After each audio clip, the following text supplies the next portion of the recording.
Olá, você que nos acompanha pela TV Câmara, Rádio Câmara, YouTube e redes sociais. Eu sou Sandra Amaral e começa agora o Direto da Câmara, ao vivo dos nossos estúdios em Brasília, com o que tem de mais importante e o que vem por aí na Câmara dos Deputados. Boa tarde, a gente abre essa edição do Direto da Câmara com a votação mais esperada desse semestre, que é a regulamentação da reforma tributária. Hoje estavam previstos os trabalhos em diversas comissões da Câmara, com uma agenda lotada, mas o presidente da Câmara, deputado Arthur Lira, pediu cancelamento da maioria dessas atividades, para concentrar todas as atenções e esforços no plenário da Câmara, que abriu cedo hoje, às 9h23 da manhã, justamente para discutir e votar o PLP 68 de 2024, que é a primeira proposta do governo de regulamentação da reforma enviada à Câmara. E a gente vai agora lá no plenário conversar com o repórter Cid Queiroz, e Cid está acompanhando essa votação. Boa tarde, Cid. Como é que está o clima por aí no plenário? Boa tarde, Sandra. O clima aqui está de discursos aí de deputados contra a votação da reforma tributária, alguns deputados aí do PL e do Novo, mas houve aí, né, o presidente Arthur Lira, ele abriu a sessão logo no início da manhã, aí 10h30 da manhã, e deu a palavra ao deputado Reginaldo Lopes. Ele é um dos 7 membros do grupo de trabalho da reforma tributária, do PLP 68, que está em votação hoje. Ele foi escolhido para ser o relator geral, todos são relatores. Ele foi escolhido para ser o relator geral, ficou aí bem 1 hora lendo o relatório que foi apresentado na madrugada de hoje. Depois de muitos ajustes, muitas negociações, o grupo já havia apresentado na semana passada o relatório e depois de muitas negociações com as bancadas, eles apresentaram um texto final nessa madrugada e ele leu esse relatório agora de manhã.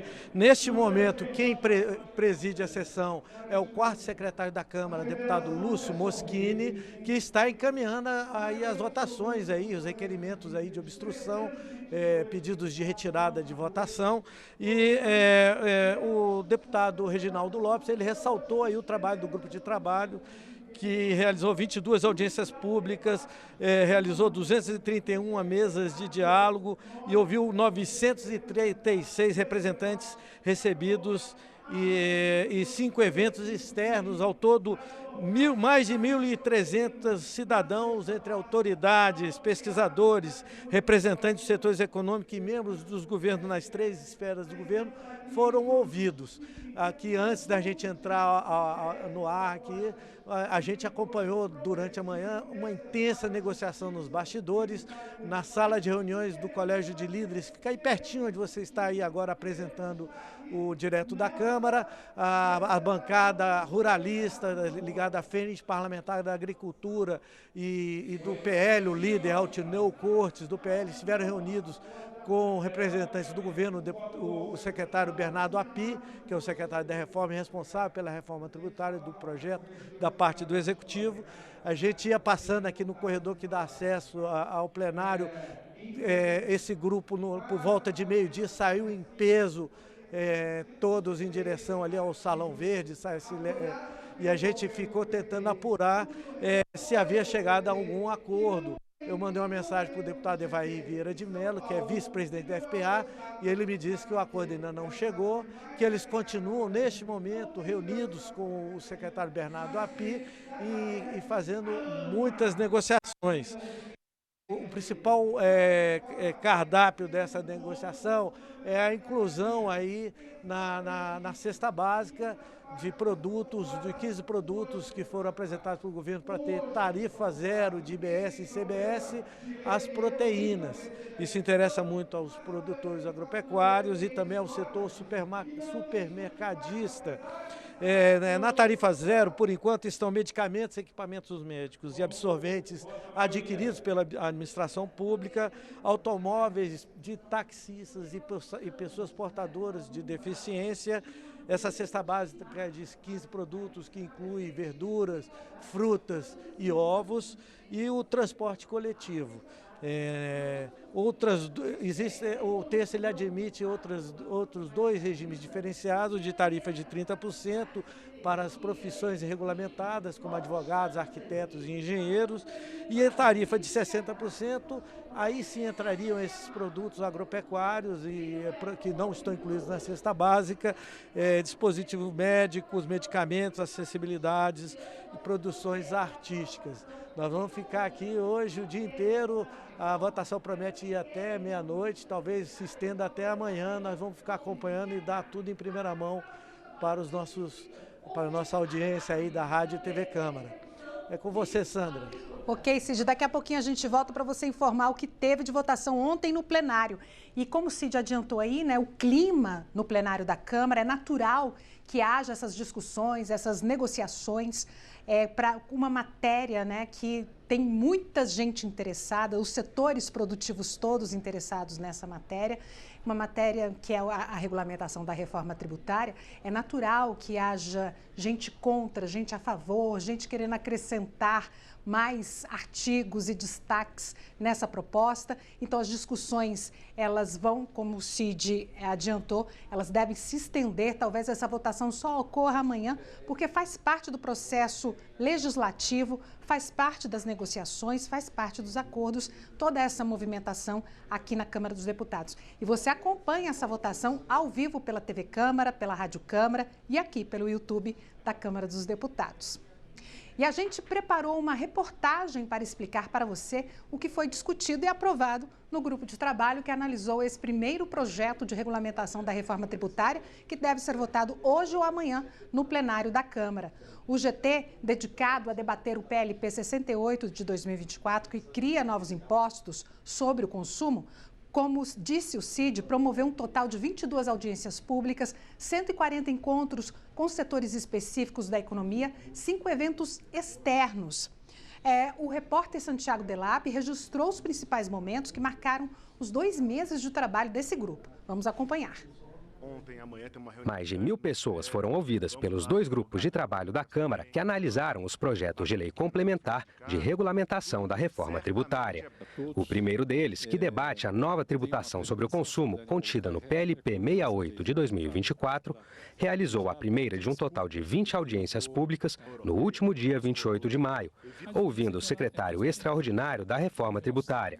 Bernardo Api reconheceu que a alíquota proposta pelo governo de 26,5% seria uma das mais altas do mundo, mas ainda assim menor do que a alíquota paga hoje, que ele classifica como pouco transparente. Só para ter uma ideia, praticamente todos os bens e serviços que a gente consome pagam PIS/COFINS. Só que quando você pega a conta, você não vê o PIS/COFINS na conta. Exceto em alguns poucos casos, como a conta de eletricidade, que a gente vê lá o valor do PIS/COFINS, mas nos outros casos, você vai no supermercado e compra, você não vê o PIS/COFINS na nota. Nas audiências públicas, o Ministério da Fazenda também defendeu o uso da tecnologia de split payment, modalidade de pagamento em que os tributos são cobrados automaticamente no momento da emissão da nota fiscal, já separando a quantia que deve ir para o governo federal na forma de CBS, Contribuição sobre Bens e Serviços, da que deve ir para estados e municípios como IBS, Imposto sobre Bens e Serviços. O diretor de programa da Secretaria Extraordinária da Reforma, Daniel Lória, destacou o potencial do split payment de reduzir fraudes e, assim, contribuir para a redução da alíquota de referência. O split ele tem vantagens enormes, né? Falamos muito de sonegação, redução da sonegação, redução de fraude, redução de inadimplência. Com tudo isso, redução da alíquota de referência para todo mundo, 2 a 3 pontos percentuais, pessoal. É disso que a gente está falando. O presidente do Centro de Estudos da Sociedade de Advogados, Gustavo Brigagão, no entanto, defendeu que a adoção da tecnologia do split payment seja opcional, uma vez que outros países não se adaptaram a ela. Bulgária, Romênia, Tchecoslováquia desistiram da adoção desse sistema. Se é bom para o contribuinte, como todos dizem, por que não se deixa esse sistema como um sistema opcional? Representantes dos mais diversos setores da economia estiveram presentes às audiências públicas e aos 140 encontros promovidos pelo GT.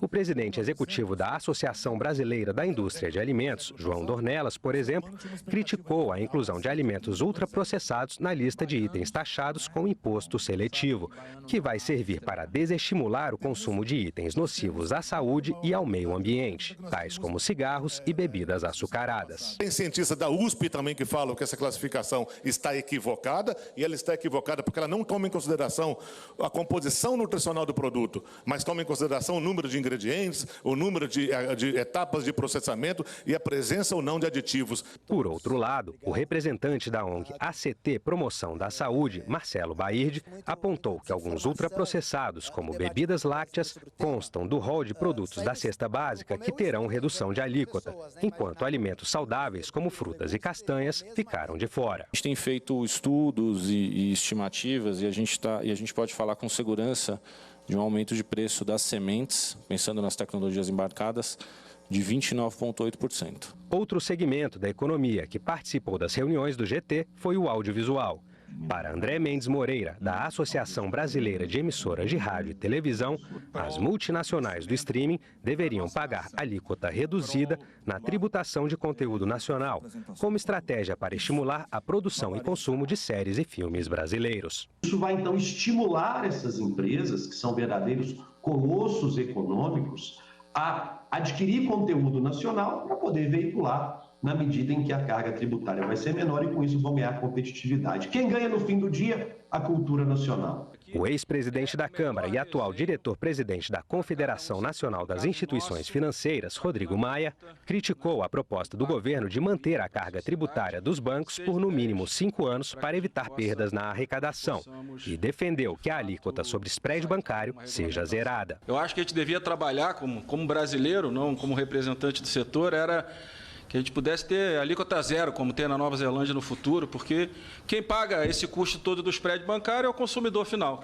O representante do Sindicato das Empresas de Compra, Venda, Locação ou Administração de Imóveis Residenciais ou Comerciais, Eli Vertain, se mostrou preocupado com a possibilidade de um aumento de carga tributária sobre a construção civil acabar impactando no preço do aluguel. O mesmo remédio que cura mata dependendo da dose. O que está acontecendo aqui é que a proposta do governo trouxe uma dose de remédio que vai sarar a doença, matando o paciente. A proposta do governo de que a alíquota para bares e restaurantes seja fixada posteriormente à reforma não foi bem digerida pelo setor, como afirmou o presidente executivo da Abrase, Paulo Somouti Júnior. Nos deram o privilégio da incerteza de 2 órgãos para legislar sobre isso, o presidente da República e o Conselho Federal. Nós precisamos sair daqui da Câmara e esperamos que o texto que prevaleça, ele corrija isso. O vice-presidente da Associação Nacional dos Fabricantes de Veículos Automotores, Luiz Carlos Moraes, apontou o que ele considera uma contradição na reforma tributária proposta pelo governo. A inclusão de automóveis na lista de produtos taxados pelo imposto seletivo, segundo ele, dificulta o acesso da população a carros novos, contribuindo para uma frota de veículos mais antigos e poluentes. Só para exemplificar, um carro dos anos 2000 polui 20 vezes mais do que um veículo novo. O resultado, senhoras e senhores, será o oposto da intenção.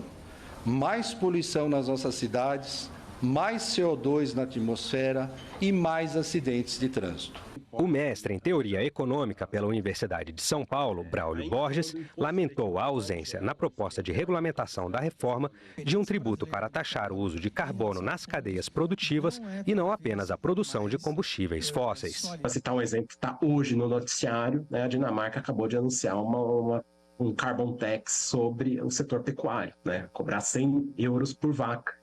Na audiência pública que debateu o impacto da reforma tributária na geração de empregos no país, o representante da nova Central Sindical de Trabalhadores, Eduardo Maia, manifestou receio de que a regulamentação acabe aumentando preços e onerando o trabalhador de classe média. Se não está havendo aumento da arrecadação a partir dos super ricos, não está havendo tributação dos ganhos de capital, alguém está pagando mais. E a nossa percepção é de que os trabalhadores com renda média, e aí a classe média, é quem vai sustentar a justiça social. Para a coordenadora do Núcleo de Pesquisas em Tributação do Instituto de Ensino e Pesquisa, INSPER, Vanessa Canado, a desoneração da cesta básica prevista na proposta de regulamentação enviada pelo governo deve acabar beneficiando, acima de tudo, a parcela mais rica da população. Hoje, mais de 40% da renúncia fiscal da cesta básica é apropriada por quem ganha mais de R$4 mil por mês, e essa renúncia fiscal hoje atual do PIS/COFINS do IPI custa quase 40 bilhões de reais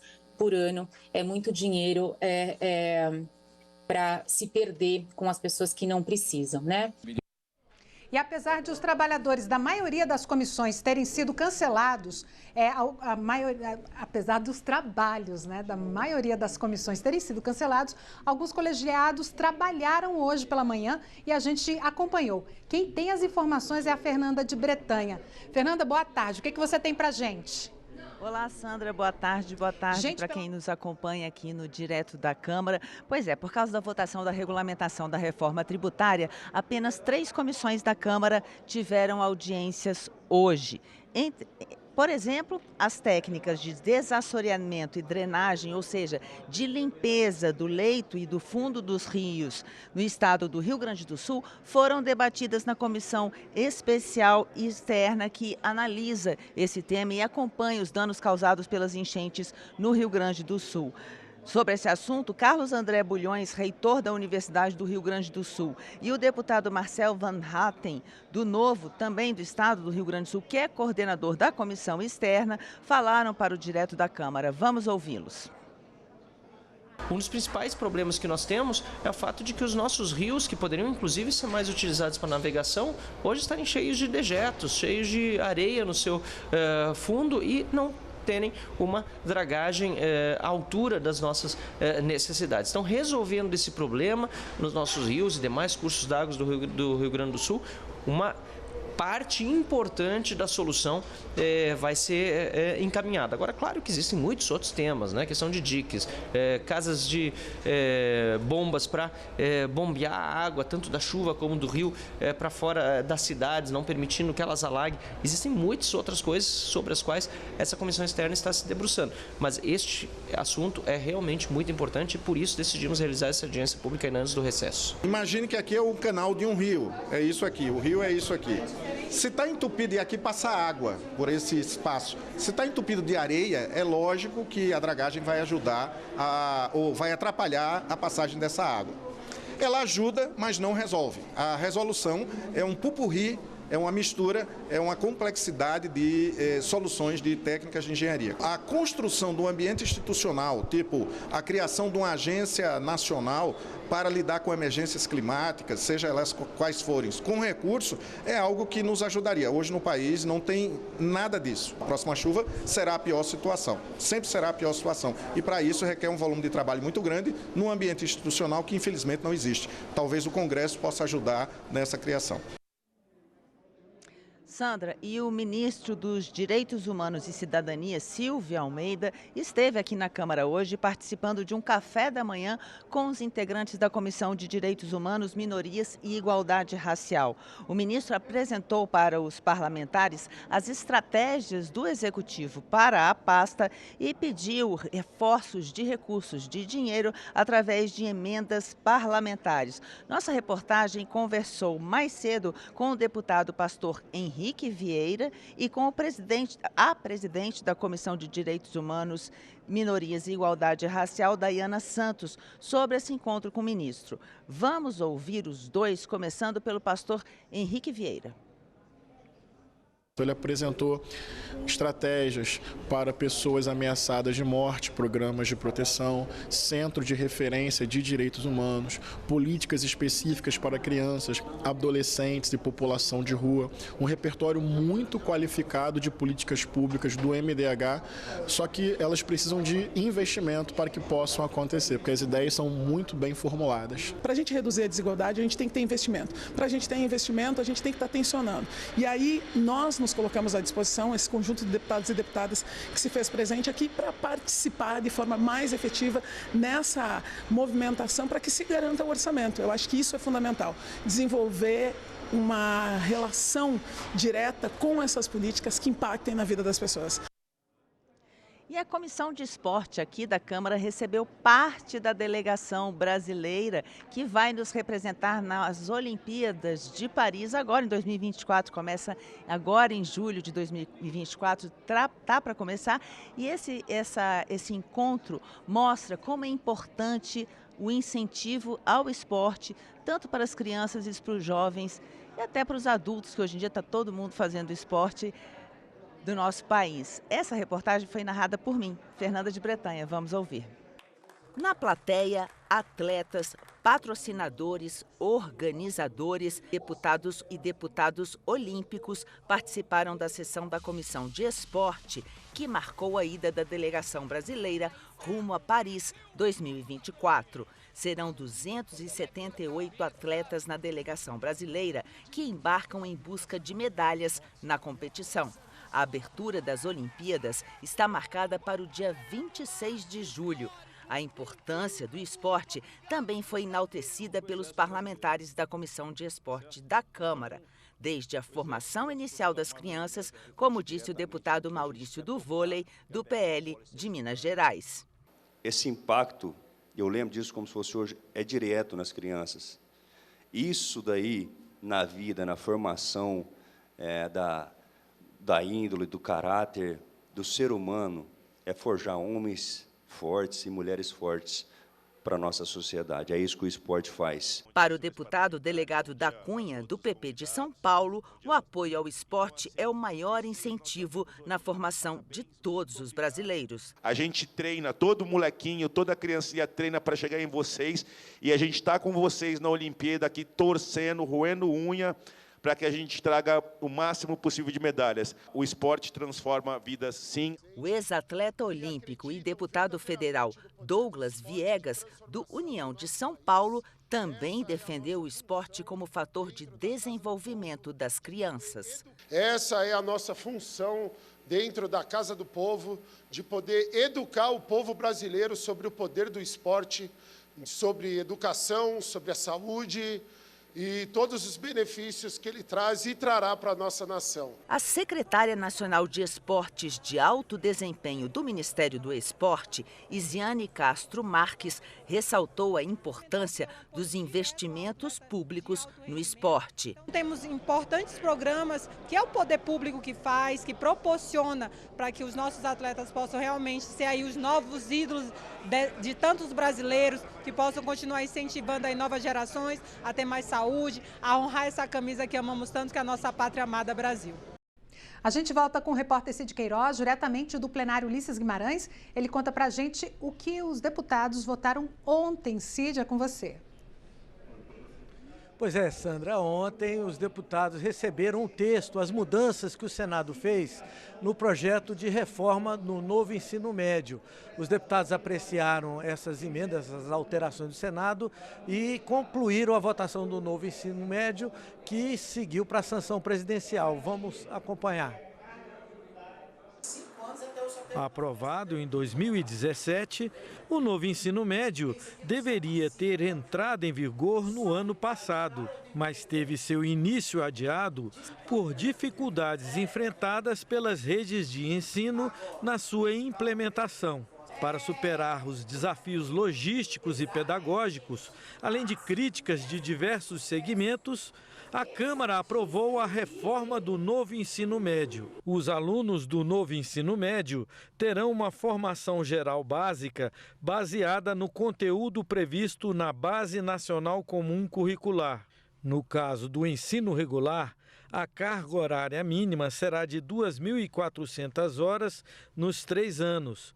Mais 600 horas de matérias de itinerários formativos compostos pelo aprofundamento de 4 áreas de conhecimento: linguagens e suas tecnologias, ciências sociais aplicadas, matemática e suas tecnologias e ciências da natureza e suas tecnologias. No caso da formação técnica e profissional, a carga horária mínima da formação geral básica será de 2.100 horas, sendo 300 horas vinculadas ao ensino técnico e 900 horas de cursos técnicos. A carga horária mínima anual do novo ensino médio será ampliada de forma progressiva para 1.400 horas, considerados os prazos e também as metas estabelecidas no Plano Nacional de Educação. O ensino médio deverá ser ofertado de forma presencial, admitido excepcionalmente ensino mediado por tecnologia na forma de regulamento elaborado com a participação dos sistemas estaduais e distrital de ensino. O ensino de língua estrangeira obrigatória será o inglês, admitindo o ensino de mais línguas estrangeiras, preferencialmente o espanhol, de acordo com a disponibilidade de oferta. Aprovado na Câmara em março, o projeto retornou do Senado com alterações. O relator do projeto foi o deputado Mendonça Filho, do União de Pernambuco. Nós incorporamos 50% daquilo que foi novidade na tramitação no Senado da República. Entretanto, preservamos a essência do acordo que foi celebrado aqui na Câmara dos Deputados. Os eixos principais, que pressupõem, por exemplo, ênfase para a educação técnica profissional. Até porque uma das maiores demandas da juventude brasileira, inclusive em enquete realizada ou em consulta pública pelo próprio Ministério da Educação, de respeito à questão do acesso à educação técnica profissional. O novo ensino médio segue agora para a sanção presidencial. E o Conselho de Ética da Câmara dos Deputados começou a ouvir as testemunhas no processo que pode levar à cassação do mandato do deputado Chiquinho Brazão. O parlamentar é apontado pela Polícia Federal, junto com o irmão Domingos Brazão, como mandante do assassinato da vereadora Marielle Franco e do motorista Anderson Gomes, em março de 2018. Chiquinho Brazão acompanhou a audiência por videoconferência, mas não se manifestou. Quem conta pra gente como foi é o Rafael Porfírio. O deputado Tarcísio Mota, do PSOL do Rio de Janeiro, foi a primeira testemunha a prestar depoimento no Conselho de Ética e Decoro Parlamentar da Câmara. O parlamentar lembrou que, na época do assassinato de Marielle Franco, em 2018, a bancada do PSOL na Câmara de Vereadores do Rio, da qual ele e Marielle faziam parte, votou contra diversas pautas de interesse do grupo político de Chiquinho Brazão, incluindo processos de regularização fundiária em áreas dominadas por milícias. Há uma articulação, neste caso, entre grilagem, extorsão, violência e controle do eleitorado, que resulta num poder político que alimenta um poder econômico que garante um poder político. O deputado chegou a se emocionar ao ser questionado pela relatora do caso, deputada Jaque Rocha, do PT do Espírito Santo, sobre a atuação de Marielle na Câmara de Vereadores do Rio. Marielle era, obviamente, aquela que representava a maior ameaça aos interesses urbanísticos da milícia naquele momento. Num discurso e numa atuação que olhava para as periferias da cidade de forma prioritária. E não é possível falar de periferia na cidade do Rio de Janeiro sem entrar no debate dos direitos humanos e da questão fundiária. Marcos Rodrigues Martins foi assessor da Câmara Municipal do Rio de Janeiro e indicado pela defesa de Chiquinho Brazão para prestar depoimento. No Conselho de Ética, Marcos confirmou que atuou como secretário da Comissão de Assuntos Urbanos no período em que Brazão presidiu o colegiado, mas negou que o deputado, à época vereador, tenha feito alterações nos projetos apresentados nas comissões sobre questões fundiárias para benefício próprio. Ele não assumiu para ele as modificações. Salvo engano, o substitutivo ele foi de iniciativa de 10 ou 11 comissões temáticas da Câmara. Não foi o vereador Chiquinho Brazão que preparou e fez essa modificação sozinho, não. Foi um conjunto de comissões que preparou a alteração da lei.